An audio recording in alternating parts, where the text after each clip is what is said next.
ko tsanani da saki dai zan yi aido. Zana jure wa tido kake na ɗausa ido. Matsayin karfafa so ko in ce tafiya. Rayuwa sai da ruwa, sai da kai zan ruwa.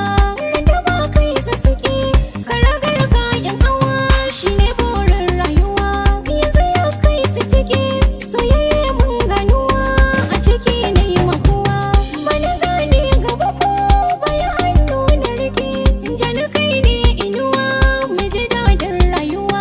Randa ba kai rayuwa da wuya ta yi maruwa. Kullum zancen baka ya zanye na sanya ki daka. Ki zauna a nau inuwa, sun ki yi kirji duka yake tamkar da haka. Basa isa mun nutsuwa, sai burin rai ya cika. Zan baki kula mutuka, min kyarar ki har mutuwa. Ke dai kika ban mafaka, ni ma ke dai zarka. Mai nazari kan so ga amsoshin da na samu.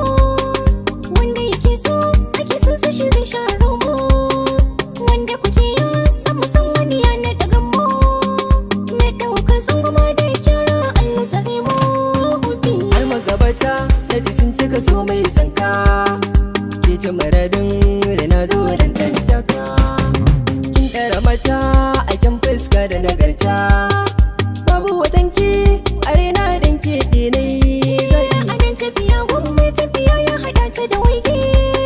Wada bai samun mafakar jin gulma sai bango ya sage.